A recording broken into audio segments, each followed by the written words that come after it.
মেলাতে বা বাজারে রাস্তার ধারে যে ঘুগনিওয়ালাগুলো বসে আর কি, তাদের কাছে যে ঘুগনিটা পাওয়া যায় ওই টেস্টটা কিন্তু বাড়িতে কোনো মতেই আসে না।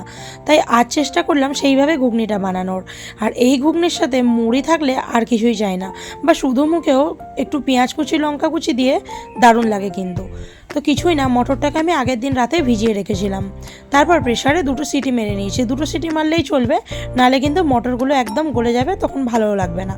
তারপরে কড়াইয়ে তেল গরম করে নিয়েছি, তাতে নারকেলগুলো একটু ভেজে নিচ্ছি। নারকেল কুচি দিলে কিন্তু ঘুগনিতে বেশ ভালো লাগে মুখে পড়লে। তারপর ওই তেলেই গোটা জিরে, তেজপাতা, শুকনো লঙ্কা ফোড়ন দিয়ে দিয়েছি। তারপর দিয়ে দিলাম পেঁয়াজ কুচি, ভালো করে লাল লাল করে ভাজা হয়ে গেলে এর মধ্যে দিয়ে দিলাম আদা রসুন বাটা। তারপর একে একে হলুদ গুঁড়ো, লঙ্কা গুঁড়ো, জিরে গুঁড়ো, ধনে গুঁড়ো আর একটা ভাজা মশলা গুঁড়ো দিয়েছি।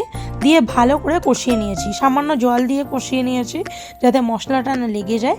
তারপর মশলা থেকে তেল বেরিয়ে আসলে তার মধ্যে টমেটো কুচিটা দিয়ে দিয়েছি আর লবণ দিয়ে দিয়েছি, তাহলে গলে যাবে টমেটোটা।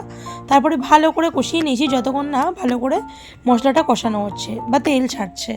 তারপরে মশলা কষানো হয়ে গেলে কেটে রাখা আলুগুলো দিয়ে ভালো করে কষিয়ে নিচ্ছি।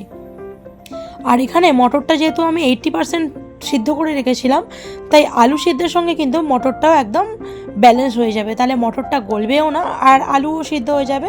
জল দিয়ে ঢাকা দিয়ে দিলাম আর কয়েকটা ছেঁড়া কাঁচা লঙ্কাও দিয়ে দিলাম। জল ফুটে উঠলে দেখে নেবো যে আলুটা কতটা সিদ্ধ হয়েছে কিনা। আলুটা সিদ্ধ হয়ে উঠলে কিন্তু এর মধ্যে দিয়ে দেবো ধনেপাতা কুচি। জল তোমরা যতটা রাখতে চাইছো ঠিক সেই বুঝে জলটা কিন্তু দিও। সামান্য ধনেপাতা কুচি আর গরম মশলা গুঁড়ো দিয়ে নামিয়ে নিলে কিন্তু একদম রেডি গরম গরম ঘুগনি। শুধু মুখে খাও বা মুড়ি দিয়ে বা রুটির সঙ্গেও কিন্তু পরোটার সঙ্গেও কিন্তু দারুণ লাগবে।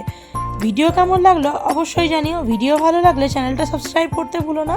আর এর সঙ্গে গরম ডিম সেদ্ধ থাকলে তো আর কথাই নেই। টাটা।